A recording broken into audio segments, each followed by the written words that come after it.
The Revenge, bagian 90, Red 21 plus oleh Neng Neng. Andra kini tengah mengetuk-ngetukkan pulpen pada meja, hingga terdengar bunyi ketukan yang sangat mengganggu di suasana hening tersebut. Max, yang kini tengah berdiri tegak menjelaskan jadwal Andra, sesekali meliriknya merasa terganggu. Sesekali ucapannya terjeda. Sesekali matanya menelisik wajah Andra yang terlihat gelisah. Bahkan kini, Max bisa mendengar suara desahan kesal dari Andra. Max segera menghentikan ucapannya, menutup MacBook yang berada di tangannya. Max sepertinya harus bicara dengan serius bersama Andra. Apa ada hal yang mengganggu pikiran Tuan? Itu adalah pertanyaan Max. Namun, Andra yang masih melamun seperti tidak mendengar suara Max. Pria itu masih begitu sibuk berpikir keras. Terlihat dari lipatan dahinya yang teramat ketara. Tuan? Gemas tidak mendapat jawaban, Max akhirnya mengetuk meja di hadapan Andra. Sang tuan mengerjap kaget, lalu netranya kini menatap Max sedikit kesal. Apa yang Anda pikirkan? Max bertanya lagi. Meski pada akhirnya hanya helaan napas yang Max dengar. Max, aku tahu kau tidak pernah memiliki pacar. Dan ucapan Andra barusan sungguh melukai perasaan Max yang paling dalam. Pria itu merasa terhina. Memang benar dirinya tidak memiliki pacar. Namun menurutnya memang siapa yang sudah membuatnya menjadi jomblo abadi seperti ini? Bukankah itu adalah Andra sendiri? Sungguh menjengkelkan. Mencoba menahan amarah, Max tetap menatap Andra dan kembali bertanya. Ya, semua orang tahu itu, tanpa terkecuali Anda. Apakah tidak akan salah jika aku meminta pendapatmu? Kini Andra menatap Max ragu, dan tatapan Andra kali ini kembali lagi melukai hati Max. Harga diri Max sungguh sudah dikuliti Andra hingga habis. Tentu, apapun, saya akan berusaha mencari solusi untuk masalah Anda. Dengan sedikit menggeram, Max menjawab dengan wajah datarnya. Menurutmu, tempat romantis mana yang cocok untuk dijadikan tempat kencan untuk pasangan? Maksudku, tempat yang indah, tempat yang penuh cinta. Apa kau mengerti maksudku, Max? Andra menatap Max penuh harap. Namun, krik, krik, krik. Max, kau mendengarku? Andra melambaikan tangannya di depan wajah Max, membuat Max mengernyit lalu kesadarannya segera kembali setelah beberapa saat menghilang. Ya, tentu. Apa Anda ingin pergi dengan Nona? Max bertanya lagi. Sumpah demi apapun, ini adalah hal pertama bagi Max mengenai Andra yang bertanya tentang tempat romantis. Bahkan saat bersama Annette sekalipun dulu, Andra tidak pernah serepot ini bertanya padanya mengenai tempat romantis atau apapun itu istilahnya. Yang Andra tahu hanya membandingkan Annette dengan harta kekayaan, maka semuanya akan terlihat baik-baik saja. Annette tidak suka berjalan-jalan ke tempat aneh menurut Max. Hal yang membuat Annette bahagia adalah shopping atau berlibur ke luar negeri. Hanya itu saja.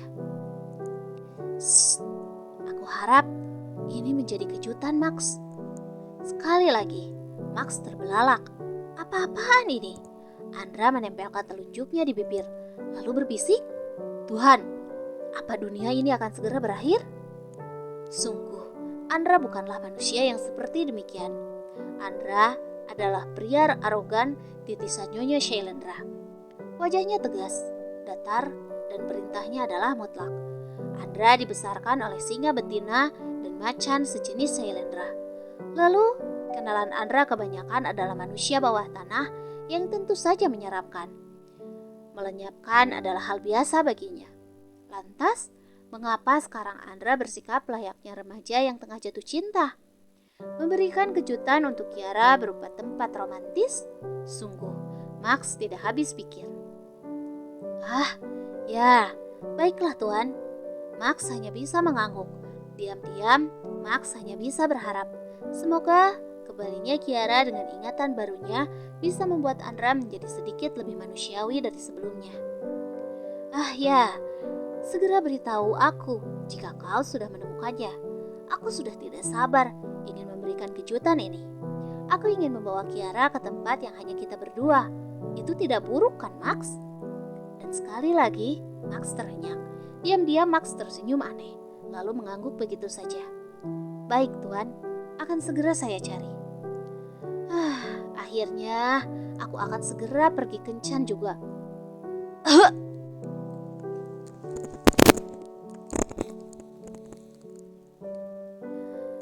Menyenangkan sekali.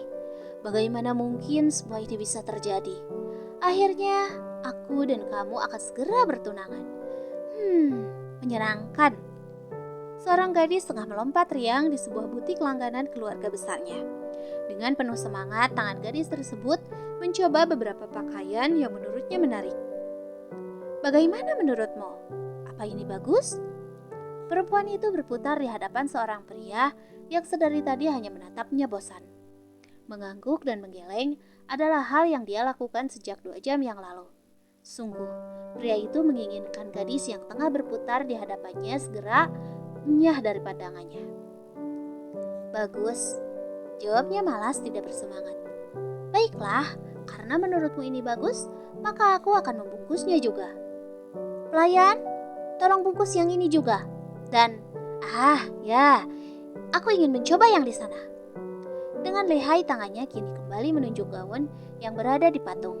Gadis itu dengan semangat berlari menghampiri patung yang terlihat cantik dengan gaun putih yang terlihat memukau. Cukup Lola, aku sudah sangat bosan menunggumu sejak tadi. Jika kau sungguh akan tertarik dengan semua pakaian ini, maka beli saja butiknya sekalian. Marah, itu yang dilakukan Bima Shailendra. Dirinya terlalu muak dengan gadis yang sedari tadi terus-menerus menguji kesabarannya. Lari sana, lari sini, mengunjungi banyak toko hanya karena ingin memborong banyak pakaian untuk acara pertunangan mereka yang akan dilaksanakan beberapa hari lagi. Bima, mata Lola segera berkaca-kaca. Beberapa waktu berdekatan dengan Bima Shailendra, gadis itu sedikit paham apa kelemahan pria tersebut. Bima menghela napas pelan. Hatinya tiba-tiba merasa bersalah melihat calon tunangannya seperti akan segera menangis. Baiklah, coba saja semua pakaian yang kau inginkan. Aku akan kembali menunggu di sini dengan sabar. Pada akhirnya Bima mengalah. Pria itu kembali duduk di sofa. No, aku ingin kamu menemaniku mencoba bajunya. Lola memasang wajah pebelas, menatap Bima penuh harap, membuat Bima kembali jengkel. Dengan kesal, pria itu mengepaskan tangan sang calon tunangan. Pelayan, layani dia. Bima berteriak kesal, hingga membuat beberapa pelayan yang sedari tadi menonton mereka segera mendekat, memberikan beberapa pakaian yang tadi ditunjuk Lola. Tidak perlu, aku sudah bosan. Aku akan membeli semuanya.